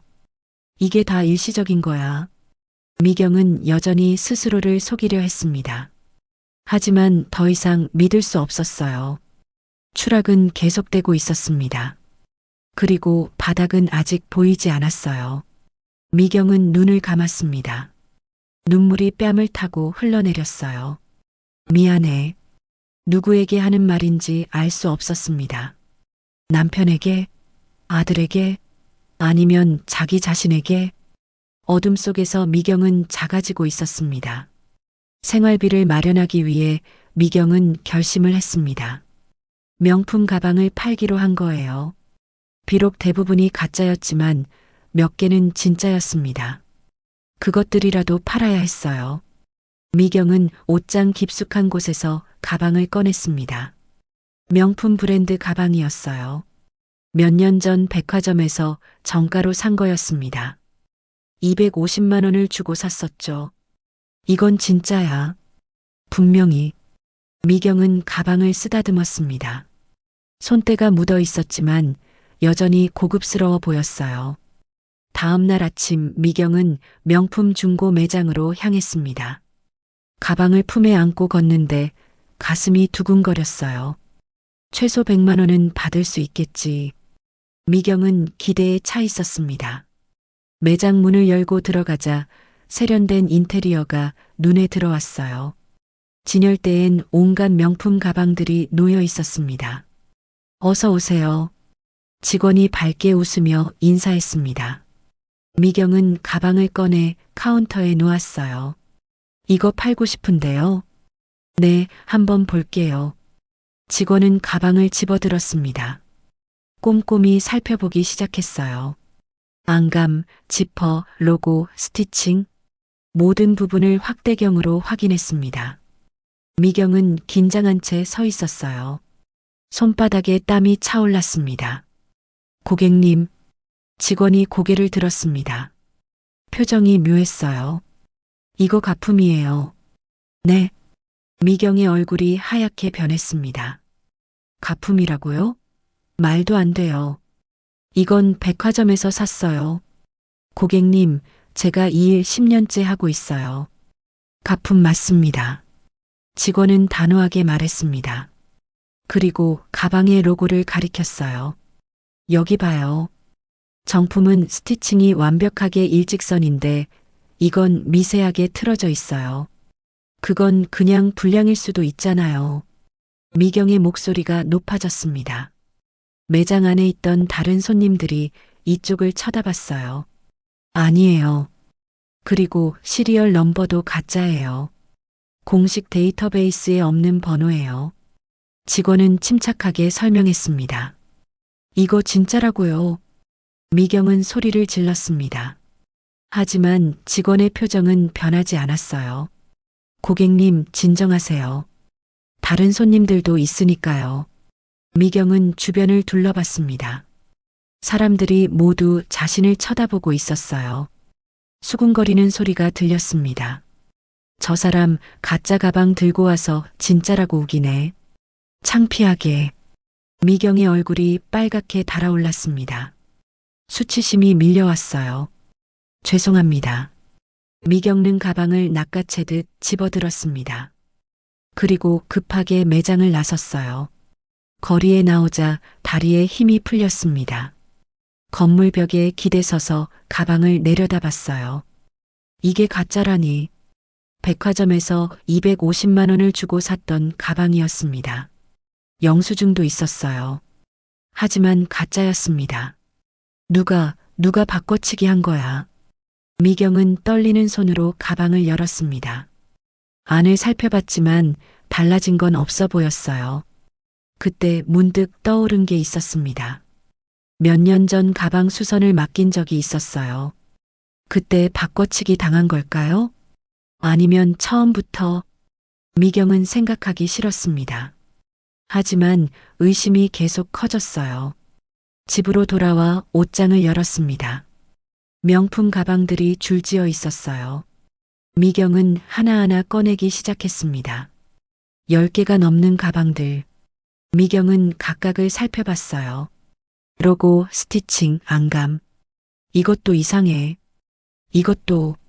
점점 더 많은 가방들이 의심스러웠습니다. 진짜는 몇 개 없었어요. 내가 그동안 뭘 한 거야. 미경은 바닥에 주저앉았습니다. 가방들이 주변에 흩어져 있었어요. 수백만 원을 들여 산 가방들. 하지만 대부분은 가짜였습니다. 해외 나간 친구에게 싸게 샀다는 것들, 면세점에서 샀다고 한 것들, 모두 가짜였어요. 창피해. 미경은 얼굴을 손으로 감쌌습니다. 눈물이 흘러내렸어요. 그동안 동창 모임, 친구들과의 만남에서 이 가방들을 자랑했습니다. 진짜인 줄 알고 뽐냈어요. 다들 알고 있었을까? 미경은 생각만 해도 끔찍했습니다. 친구들이 뒤에서 웃었을 거예요. 가짜 가방 들고 다니는 미경을 비웃었을 거라고요. 며칠 후 친구 정숙에게서 전화가 왔습니다. 미경아, 나 정숙이야. 응. 미경은 힘없이 대답했습니다. 다음 주 동창회 올 거지? 아니, 못 가. 왜? 다들 내가 오길 기다리는데. 그냥 몸이 안 좋아서. 미경은 거짓말을 했습니다. 미경아, 혹시 돈 때문에 그래? 정숙의 목소리가 조심스러워졌습니다. 무슨 소리야? 재개발 투자 망했다며. 소문 다 났어. 미경은 숨이 막혔습니다. 누가 그런 소리를. 다들 알아. 혜진이가 말했거든. 혜진이가? 미경의 목소리가 떨렸습니다. 응. 내가 계약금 날렸다고, 지금 투룸 산다고. 다 알아. 미경은 전화를 끊었습니다. 손이 떨렸어요. 혜진. 그 친구에게 하소연했던 게 실수였습니다. 혜진이 모두에게 말해버린 거예요. 이제 다들 알겠네. 미경은 쓴웃음을 지었습니다. 강남 아파트에서 살던 미경이 투룸으로 이사했다는 것. 재개발 투자로 망했다는 것. 모든 게 소문으로 퍼진 거였어요. 친구도 아니었어. 미경은 깨달았습니다. 친구라고 믿었던 사람들은 친구가 아니었어요. 그저 같이 자랑하고 비교하는 사이였을 뿐이었습니다. 잘 살 때는 부러워하고 망하면 뒤에서 비웃는 사람들. 그게 미경의 인간관계였어요. 며칠 후 미경은 우연히 혜진을 마주쳤습니다. 동네 슈퍼에서였어요. 미경은 라면과 김치를 사러 갔었습니다. 계산을 하려는데 뒤에서 목소리가 들렸어요. 어머, 미경이 아니야? 돌아보니 혜진이 서 있었습니다. 명품 가방을 들고 화려한 옷을 입고 있었어요. 혜진아. 미경은 억지로 웃었습니다. 어머, 요즘 연락도 없고 여기서 살아? 혜진의 목소리엔 동정과 호기심이 섞여 있었습니다. 응, 이 근처야. 아, 그렇구나. 투룸 산다며? 힘들지? 혜진은 노골적으로 물었습니다. 주변 사람들이 이쪽을 쳐다봤어요. 괜찮아. 미경은 짧게 대답했습니다. 근데 라면만 사? 생활비 없어? 바빠서 그래. 먼저 갈게. 미경은 계산을 마치고 서둘러 슈퍼를 나왔습니다. 등 뒤에서 혜진의 시선이 느껴졌어요. 집으로 돌아오는 길 미경은 눈물을 참았습니다. 라면 봉지를 든 손이 떨렸어요. 나도 힘들어. 미경은 중얼거렸습니다. 허영으로 쌓은 인간관계, 돈으로 유지하던 체면, 모든 게 한순간에 무너졌어요. 남은 건 공허함 뿐이었습니다. 그날 밤 미경은 명품 가방들을 다시 꺼내봤습니다. 진짜든 가짜든 상관없었어요. 이제 그 가방들은 아무 의미가 없었습니다. 내가 지키려던 게 뭐였지? 미경은 가방을 바라보며 생각했습니다. 체면? 자존심? 허영? 그 모든 게 헛된 것이었어요. 미경은 가방들을 박스에 담기 시작했습니다. 하나하나 접어넣으면서 과거와 작별했어요. 화려했던 날들, 자랑하던 순간들, 모두 사라졌습니다. 남은 건 초라한 현실뿐이었어요. 미경은 박스를 닫았습니다. 그리고 구석에 밀어놓았어요. 이제 다시 시작해야지. 미경은 스스로에게 말했습니다. 하지만 어디서부터 시작해야 할지 알 수 없었어요. 체면은 무너졌습니다. 그리고 미경도 함께 무너지고 있었어요. 한 달이 더 지났습니다. 통장 잔액은 거의 바닥이 났어요. 신용대출 이자는 계속 연체되고 있었고 생활비조차 부족했습니다. 미경은 집에만 틀어박혀 있었어요. 밖에 나가기가 두려웠습니다. 아는 사람을 마주칠까봐, 수군거리는 소리를 들을까봐 무서웠어요. 하지만 오늘은 나가야 했습니다. 남편의 생일이었거든요. 여보, 외식이라도 하자. 남편이 조심스럽게 말했습니다. 무슨 돈으로? 미경은 퉁명스럽게 대답했어요. 그래도 생일인데. 백화점 식품관에서 반찬이라도 사자. 남편의 목소리가 처량했습니다. 미경은 한숨을 쉬었어요. 알았어요. 미경은 오랜만에 화장을 했습니다. 거울을 보니 낯선 얼굴이 보였어요. 주름이 깊어졌고 눈가에 생기가 없었습니다. 늙었네. 미경은 쓴웃음을 지었습니다. 옷장을 열었어요. 예전에 입던 명품 옷들이 걸려 있었습니다. 미경은 그중 가장 괜찮아 보이는 재킷을 꺼내 입었어요. 그래도 체면은 지켜야지. 미경은 명품 가방도 들었습니다. 진짜인지 가짜인지 확인도 안 했어요. 이제 상관없었습니다. 백화점에 도착했습니다. 화려한 입구를 지나 안으로 들어갔어요. 반짝이는 조명, 우아한 음악, 고급스러운 분위기. 모든 게 예전 그대로였습니다. 하지만 미경은 달라져 있었어요. 식품관은 지하 1층이야. 남편이 말했습니다. 미경은 고개를 끄덕이며 걸었어요. 엘리베이터를 기다리는데 누군가 미경을 불렀습니다. 어머, 미경 씨 아니세요? 돌아보니 백화점 VIP 라운지 직원이었어요. 예전에 자주 보던 얼굴이었습니다. 아, 네. 미경은 어색하게 웃었습니다. 오랜만이에요. 요즘 안 보이시길래 어디 가셨나 했어요. 직원은 밝게 웃으며 말했습니다. 바빠서요. 그러셨구나. 그나저나 VIP 라운지 가시는 거예요? 아니요. 10분간 가는 중이에요. 아, 그럼 잠깐만요. 라운지에서 쉬다 가세요. 신상품도 구경하시고. 직원은 친절하게 말했습니다. 미경은 망설였어요. 괜찮아요. 에이, 가셔야죠. VIP 고객이시잖아요. 직원은 미경의 팔을 살짝 잡아 끌었습니다. 미경은 어쩔 수 없이 따라갔어요. VIP 라운지는 백화점 3층에 있었습니다. 화려한 인테리어와 편안한 소파, 무료 음료와 다과가 준비되어 있었어요. 여기 앉으세요. 커피 드릴까요? 직원이 물었습니다. 네, 감사합니다. 미경은 소파에 앉았습니다. 오랜만에 느끼는 편안함이었어요. 부드러운 소파, 고급스러운 분위기. 예전에는 당연했던 것들이 이제는 낯설었습니다. 직원이 커피를 가져왔어요. 미경은 한 모금 마셨습니다. 향긋한 커피 향이 코를 스쳤어요. 잠시만요. 고객님 정보 확인할게요. 직원이 컴퓨터를 두드렸습니다. 잠시 후 표정이 변했어요. 저기 고객님. 네. 미경은 불안한 예감이 들었습니다. 고객님 등급이 변경되셨네요. 등급이요? 네, VIP에서 일반 등급으로 변경되셨어요. 직원의 목소리가 조심스러워졌습니다.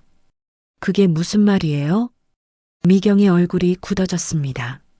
지난 1년간 구매 실적이 기준에 미달되셔서요. 죄송하지만 더 이상 VIP 라운지를 이용하실 수 없으세요. 직원은 미안한 표정을 지었습니다. 하지만 규정은 규정이었어요. 그럼 지금 나가야 한다는 거예요? 미경의 목소리가 떨렸습니다. 죄송합니다. 규정상 그렇게 되어 있어요. 주변에 앉아있던 다른 고객들이 이쪽을 쳐다봤습니다. 수군거리는 소리가 들렸어요. 저 사람 등급 강등됐나 봐. 어머, 쫓겨나는 거야? 미경의 얼굴이 빨갛게 달아올랐습니다. 귀가 뜨겁고 손이 떨렸어요. 알겠어요. 미경은 일어섰습니다. 다리가 후들거렸지만 꾹 참았어요. 죄송합니다, 고객님. 직원이 다시 한번 사과했습니다. 미경은 대답하지 않고 라운지를 나왔어요. 복도에 나오자 눈물이 쏟아질 것 같았습니다. 하지만 참았어요. 여기서 울 수는 없었습니다. 여보, 남편이 뒤따라 나왔습니다. 걱정스러운 표정이었어요. 괜찮아요. 미경은 고개를 돌렸습니다. 집에 가요, 반찬은? 필요 없어요. 그냥 가요. 미경은 빠르게 걸었습니다. 백화점을 빠져나가고 싶었어요. 이 화려한 공간에서 벗어나고 싶었습니다. 엘리베이터를 기다리는데 눈물이 흘러내렸어요. 미경은 급히 손으로 눈물을 닦았습니다. 입장 불가라니. 미경은 중얼거렸습니다. VIP 고객. 그게 미경의 자존심이었어요. 백화점 라운지에서 커피를 마시고 신상품을 먼저 보고 특별 할인을 받는 것. 그게 미경이 자랑하던 것이었습니다. 하지만 이제 그것조차 사라졌어요. 집으로 돌아오는 길, 미경은 말이 없었습니다. 남편도 아무 말 하지 않았어요. 집에 도착해 문을 열고 들어갔습니다. 좁은 투룸이 더욱 비좁게 느껴졌어요. 미경은 재킷을 벗어던지고 방으로 들어갔습니다. 침대에 누워 천장을 바라봤어요. 고객 등급이 강등되어 입장 불가합니다. 그 말이 계속 귓가에 맴돌았습니다. 내가 도대체 뭘 잘못한 거야? 미경은 얼굴을 손으로 감쌌습니다. 눈물이 손가락 사이로 흘러내렸어요. VIP 고객이었던 자신. 명품 옷을 입고 백화점을 활보하던 자신 모두 사라졌습니다. 남은 건 등급 강등된 초라한 자신뿐이었어요. 창피해. 미경은 울먹였습니다. 주변 사람들이 쳐다보던 눈빛이 떠올랐어요. 수군거리던 소리가 들렸습니다. 모든 게 자신을 비웃는 것 같았어요. 나 정말 망한 거야. 미경은 깨달았습니다. 강남 아파트에서 투룸으로, VIP 고객에서 일반 고객으로 모든 게 추락하고 있었어요. 그날 밤 미경은 한참을 울었습니다. 남편이 방문을 두드렸어요. 여보, 밥 먹어. 먹기 싫어요. 조금이라도 먹어야지. 나 좀 혼자 있게 해줘요. 미경가 소리를 질렀습니다. 남편은 더 이상 말하지 않았어요.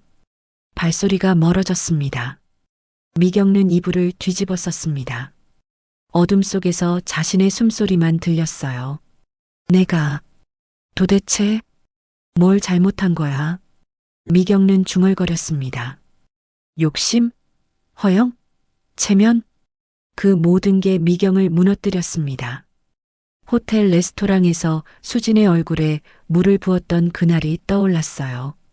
그날부터 모든 게 잘못되기 시작했습니다. 직업엔 귀천이 없습니다. 수진의 목소리가 귓가에 맴돌았어요. 그때는 말도 안 되는 소리라고 생각했습니다. 하지만 지금은 달랐어요. 수진의 말이 옳았던 거예요. 미안해. 미경은 중얼거렸습니다. 누구에게 하는 말인지 알 수 없었어요. 수진에게, 남편에게, 아니면 자기 자신에게. 창밖을 보니 달이 떠 있었습니다. 차가운 달빛이 방 안을 비췄어요. 미경은 그 빛 속에서 자신의 모습을 봤습니다. 무너진 자존심, 사라진 체면, 추락한 인생. 이게 다 내 탓이야.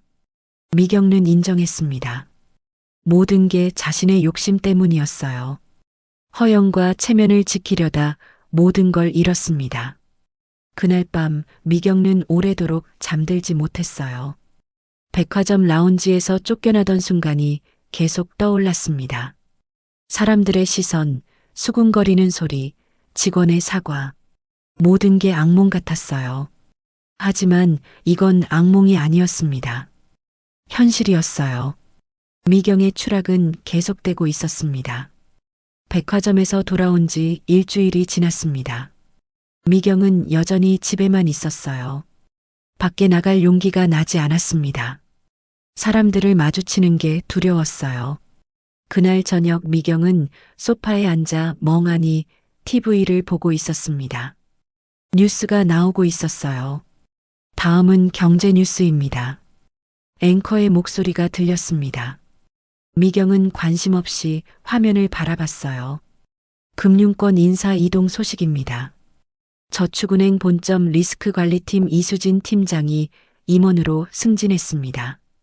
그 순간 미경의 손이 멈췄습니다. 화면에 수진의 얼굴이 나타났어요. 단정한 정장을 입고 자신감 넘치는 표정이었습니다. 예전보다 더 성숙하고 당당해 보였어요. 이수진 신임 이사는 리스크 관리 분야의 전문가로 업계에서 높은 평가를 받고 있습니다. 화면이 바뀌었습니다. 인터뷰 장면이었어요. 수진이 카메라를 향해 말하고 있었습니다. 금융은 신뢰가 가장 중요합니다. 고객을 존중하지 않는 금융은 오래가지 못해요. 저희는 항상 고객의 입장에서 생각하려고 노력하고 있습니다. 미경은 숨이 막히는 것 같았어요. 리모컨을 떨어뜨렸습니다. 저 여자가 수진. 호텔 레스토랑에서 물을 뒤집어 썼던 그 여자였습니다. 철물점 딸이라고 무시했던 저축은행 직원이라고 깔봤던 그 여자. 임원이라고? 미경의 목소리가 떨렸습니다. 화면 속 수진은 자신감이 넘쳤어요. 웃는 얼굴이 밝았고 말투는 차분하면서도 단호했습니다. 고객의 꿈을 지키는 것이 저희의 사명입니다. 한 분 한 분을 소중히 모시겠습니다. 그 말이 미경의 귀를 때렸습니다. 미경은 그날 호텔에서 했던 말들이 떠올랐어요. 철물점 딸이 뭔데? 저축은행이 은행이야? 연봉 7천으로 어떻게 살아? 모든 말이 부메랑처럼 돌아왔습니다. 여보, 미경이 남편을 불렀습니다. 남편이 급히 거실로 나왔어요. 왜 그래? 저기, 저 여자 봐요. 미경은 떨리는 손으로 TV를 가리켰습니다. 누군데? 민재 여자친구였던 애요. 내가 물을 뿌렸던. 남편은 화면을 봤습니다. 뉴스는 계속되고 있었어요. 이수진 이사는 업계 최연소 임원으로 앞으로의 행보가 주목됩니다. 남편의 표정이 굳어졌습니다. 저 사람이 임원이 됐다고? 그러게요. 미경의 목소리는 힘없이 가라앉았습니다. 뉴스가 끝나고 광고가 나왔어요. 미경은 리모컨을 집어들어 TV를 껐습니다. 거실은 순식간에 조용해졌습니다. 여보, 민재한테 연락해봐요. 미경이 말했습니다. 왜? 저 여자 임원 됐다잖아요. 혹시 민재가 알고 있나? 남편은 핸드폰을 꺼내 민재에게 전화를 걸었습니다. 벨소리가 몇 번 울렸어요. 아버지, 민재야, 수진이 임원 됐다는 거 알아? 전화 너머로 민재의 한숨소리가 들렸습니다. 네, 알아요. 언제부터 알았어? 한 달 전부터요. SNS에 올라왔더라고요. 그럼 왜 말 안 했어? 말해서 뭐해요?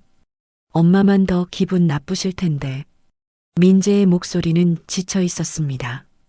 너 후회되지 않아? 많이 후회돼요. 그때 내가 수진이 편을 들었어야 했는데. 민재는 조용히 말했습니다. 지금 와서 후회해도 소용없어. 끝난 일이야. 남편이 말했습니다. 알아요. 그래서 더 힘들어요. 전화가 끊어졌습니다. 미경은 소파에 주저앉았어요. 머리가 복잡했습니다. 수진, 그 여자는 지금 임원이 됐습니다. 성공한 거예요.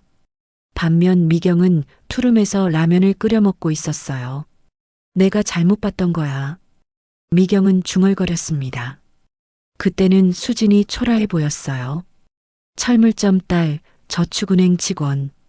민재와 어울리지 않는다고 생각했습니다. 하지만 진짜 초라한 건 미경 자신이었어요. 직업엔 귀천이 없습니다. 수진의 말이 다시 떠올랐습니다. 그 말이 옳았어요. 미경이 틀렸던 거예요.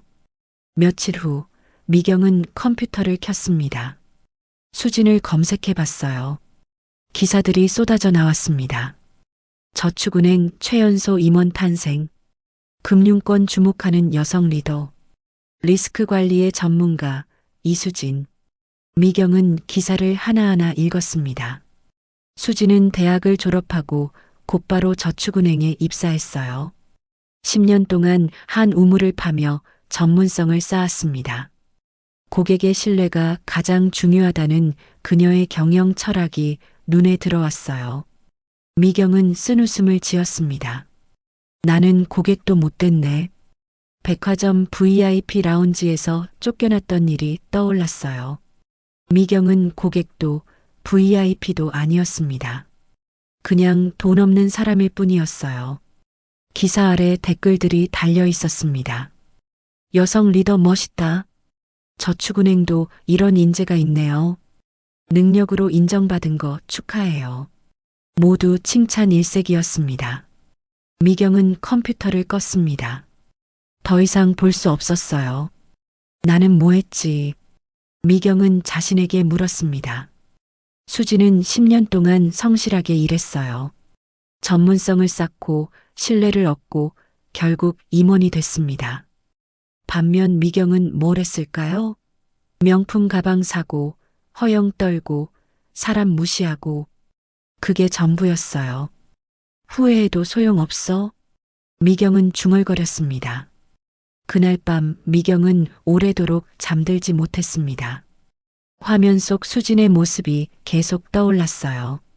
자신감 넘치는 표정, 밝은 미소, 당당한 말투. 고객을 존중하지 않는 금융은 오래가지 못합니다. 그 말이 귓가에 맴돌았습니다. 미경은 수진을 존중하지 않았어요. 무시하고 모욕하고 물까지 뿌렸습니다. 미안해. 미경은 어둠 속에서 중얼거렸습니다. 하지만 그 사과는 수진에게 닿지 않았어요. 그저 공허하게 사라질 뿐이었습니다. 며칠 후 민재에게서 전화가 왔습니다. 엄마, 나 민재야. 응. 수진이 결혼한대요. 미경의 가슴이 철렁 내려앉았습니다. 누구랑? 같은 회사 이사래요. 좋은 사람이라고. 그래. 미경은 짧게 대답했습니다. 엄마, 그때 내가 잘못했어요. 수진이 편을 들었어야 했는데. 이제 와서 그런 말 해도 소용없어. 알아요. 그래서 더 후회돼요. 민재의 목소리가 떨렸습니다. 너도 이제 정신 차려. 사업이나 잘해. 네, 엄마. 전화가 끊어졌습니다. 미경은 핸드폰을 내려놓았어요. 가슴이 답답했습니다. 수지는 임원이 되고 결혼도 한다고요. 모든 게 잘 되고 있었어요. 반면 미경은 투룸에서 빚에 쪼들리고 있었습니다. 이게 인과응보인가? 미경은 쓴웃음을 지었습니다. 창밖을 보니 해가 지고 있었어요. 노을이 하늘을 붉게 물들이고 있었습니다. 아름다운 풍경이었지만 미경의 마음은 어두웠어요. 사람의 격은 돈이 아니라 태도에서 드러난다. 누군가 한 말이 떠올랐습니다. 미경은 이제야 그 말의 의미를 알았어요. 수지는 돈은 없었지만 격이 있었습니다. 미경은 돈은 있었지만 격이 없었어요. 너무 늦었어. 미경은 중얼거렸습니다. 모든 걸 깨달았을 때는 이미 늦었어요. 돈도, 체면도, 자존심도 모두 잃은 후였습니다. 미경은 소파에 앉아 오래도록 노을을 바라봤습니다. 붉은 하늘이 점점 어두워지고 있었어요. 미경의 인생도 마찬가지였습니다. 점점 어두워지고 있었어요. 그리고 아직 끝이 보이지 않았습니다. 수진이 임원이 됐다는 소식을 들은 지 이틀이 지났습니다. 미경은 그 사실을 받아들일 수 없었어요.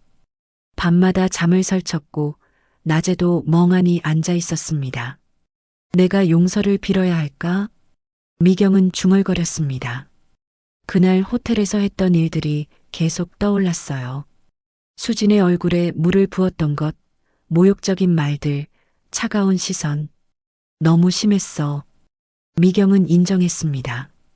그날 오후 미경은 결심을 했어요. 수진을 만나러 가기로 한 거예요. 사과해야 해. 미경은 거울을 봤습니다. 초라한 모습이었어요. 화장도 하지 않았고 옷도 남루했습니다. 이 꼴로 어떻게 가? 미경은 옷장을 뒤졌습니다. 그나마 괜찮은 옷을 꺼내 입었어요. 하지만 예전 같지 않았습니다. 저축은행 본점은 강남에 있었어요. 미경은 지하철을 타고 갔습니다. 예전엔 택시나 자가용을 탔는데 이제는 지하철이었어요. 본점 건물 앞에 도착했습니다. 높은 빌딩이 우뚝 솟아 있었어요. 미경은 입구에서 한참을 망설였습니다. 들어가야 해. 미경은 용기를 내 문을 열었습니다. 로비는 화려했어요. 대리석 바닥, 높은 천장, 세련된 인테리어. 사람들이 분주하게 오가고 있었습니다. 안내 데스크로 갔습니다. 저기요, 이수진 이사님 만나러 왔는데요. 예약하셨나요? 직원이 물었습니다. 아니요, 그냥. 예약 없이는 어려우실 텐데요. 연락처 남겨주시면 전달해 드릴게요. 미경은 당황했습니다. 예약이 필요할 줄 몰랐어요. 급한 일인데요. 그래도 규정상 어렵습니다. 직원은 미안한 표를 지었지만 단호했습니다. 미경은 로비 한쪽에 앉았어요. 어떻게 해야 할지 막막했습니다. 1시간이 지났습니다. 미경은 여전히 로비에 앉아 있었어요. 그때 엘리베이터 문이 열렸습니다. 사람들이 우르르 나왔어요. 그 중에 수진이 있었습니다. 단정한 정장을 입고 서류 가방을 든 모습이었어요. 옆에는 다른 직원들이 함께 걷고 있었습니다. 이사님, 내일 회의 자료는 제가 준비하겠습니다. 네, 수고해 주세요. 수진의 목소리가 들렸습니다. 차분하고 자신감 넘치는 목소리였어요. 미경은 벌떡 일어섰습니다. 수진 씨, 미경가 큰 소리로 불렀습니다. 수진이 걸음을 멈췄어요. 고개를 돌려 미경을 봤습니다. 순간 수진의 표정이 굳어졌어요. 미경을 알아본 거예요. 저기, 미경은 다가갔습니다. 다리가 떨렸지만 계속 걸었어요. 잠깐 이야기 좀 할 수 있을까요? 수진은 잠시 망설였습니다. 옆에 있던 직원들이 수진을 쳐다봤어요. 먼저 가 계세요. 금방 갈게요. 수진이 직원들에게 말했습니다. 직원들은 고개를 끄덕이고 나갔어요. 수진과 미경, 두 사람만 남았습니다. 말씀하세요. 수진의 목소리는 차가웠습니다. 미경은 입술을 깨물었어요. 말이 쉽게 나오지 않았습니다. 저기, 그때 일 정말 미안했어요. 미경의 목소리가 떨렸습니다. 그때요? 수진이 되물었습니다. 호텔에서요. 제가 너무 심했어요. 미경은 고개를 숙였습니다. 눈물이 날 것 같았어요. 제발 좀 도와주세요. 저희 좀 도와줄 수 없어요? 도와달라고요? 수진의 눈썹이 올라갔습니다. 네, 지금 너무 힘들어서요. 돈도 없고 빚도 많고. 미경은 절박하게 말했습니다. 어머님, 수진이 조용히 말했습니다. 하지만 목소리는 단호했어요. 저는 어머님 말씀대로 제 분수를 지키며 살고 있을 뿐이에요. 그 말에 미경은 얼어붙었습니다. 제 분수요? 네, 어머님께서 그러셨잖아요. 철물점 딸은 철물점 딸답게, 저축은행 직원은 저축은행 직원답게 살라고요. 수진의 목소리는 차갑게 가라앉아 있었습니다. 그건 저는 그 말씀대로 제자리에서 최선을 다했어요. 그리고 여기까지 왔고요. 수진은 미경을 똑바로 바라봤습니다. 그때 어머님께서 제 얼굴에 물을 부으셨을 때 저는 결심했어요. 절대 무너지지 않겠다고, 제 가치를 증명하겠다고요. 미경은 아무 말도 할 수 없었습니다. 어머님, 죄송하지만 저는 도와드릴 수 없어요. 제발이요. 무릎 꿇을게요. 미경은 정말로 무릎을 꿇으려 했습니다. 하지만 수진이 손을 저었어요. 하지 마세요. 그렇게까지 하실 필요 없어요. 그럼 도와주실 거예요? 아니요. 도와드릴 수 없다는 뜻이에요. 수진의 목소리는 단호했습니다. 사람의 격은 돈이 아니라 태도에서 드러나요. 어머님은 그때 저를 돈으로 평가하셨죠. 하지만 저는 그런 식으로 살지 않아요. 미경은 입술을 깨물었습니다. 눈물이 흘러내렸어요. 미안해요. 정말 미안해요. 사과는 받아들이겠습니다. 하지만 용서는 다른 문제예요. 수진은 서류 가방을 다시 들었습니다. 어머님, 부디 건강하세요. 전 이만 가보겠습니다. 수진은 몸을 돌렸습니다. 그리고 로비를 걸어 나갔어요. 뒷모습은 당당했습니다. 미경은 그 자리에 서서 수진이 사라지는 걸 봤습니다. 끝났어. 미경은 중얼거렸습니다. 용서받지 못했어요. 도움도 받지 못했습니다. 당연한 결과였어요. 미경은 비틀거리며 건물을 나왔습니다.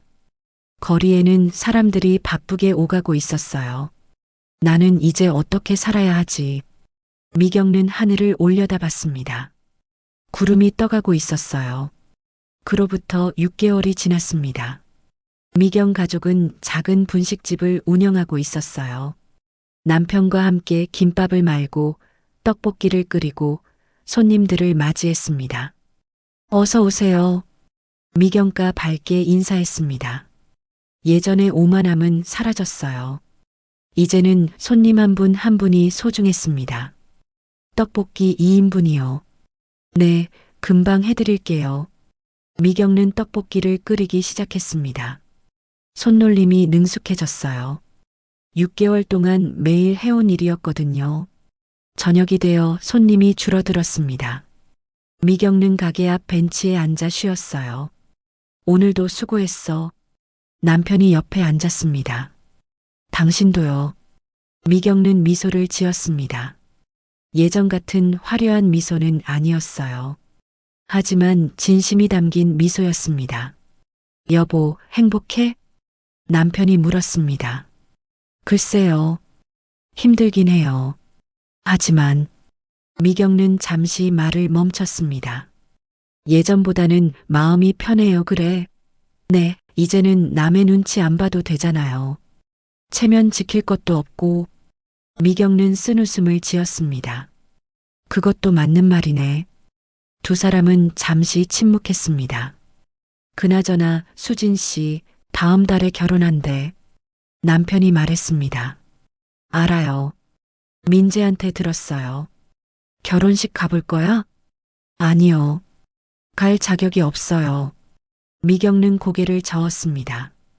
그날 호텔에서 던진 물잔의 차가운 감촉이 여전히 손에 남아 있었어요. 수진의 젖은 얼굴, 떨리는 목소리, 당당한 눈빛, 모든 게 기억 속에 생생했습니다. 사람의 격은 돈이 아니라 태도에서 드러난다. 누군가 했던 말이었어요. 이제는 그 의미를 알았습니다. 미경는 하늘을 올려다봤습니다. 별이 빛나고 있었어요. 이제부터라도 제대로 살아야지. 미경는 다짐했습니다. 비록 작은 분식집이지만 정직하게 살기로 했어요. 손님을 존중하고 음식을 정성껏 만들고 하루하루 최선을 다하기로 했습니다. 늦었지만 그래도 시작은 할 수 있어. 미경는 중얼거렸습니다. 던진 말과 행동은 결국 자신에게 돌아왔습니다. 미경는 그 대가를 치렀어요. 하지만 인생은 계속되었습니다. 추락했지만 다시 일어서야 했어요. 미경는 가게 문을 닫고 집으로 향했습니다. 좁은 투룸이지만 이제는 집이었어요. 내일도 열심히 살아야지. 미경는 스스로에게 말했습니다. 노을빛 인생. 지는 해처럼 아름답지만 쓸쓸한 인생. 하지만 해는 또 뜰 거예요. 내일도 모레도. 미경의 인생도 마찬가지였습니다. 사람의 진짜 가치는 가진 것이 아니라 어떻게 사는가에 있습니다. 미경은 모든 걸 잃고 나서야 진짜 소중한 것이 무엇인지 깨달았어요. 늦었지만 다시 시작할 용기를 낸 그녀의 모습에서 우리는 언제든 변할 수 있다는 희망을 봅니다. 던진 말과 행동은 결국 자신에게 돌아오지만 그 대가를 치르고 나면 새로운 삶을 살 수 있습니다. 오늘도 시청해 주셔서 감사합니다. 노을빛처럼 따뜻한 하루 되시길 바라며 노을빛 인생이었습니다.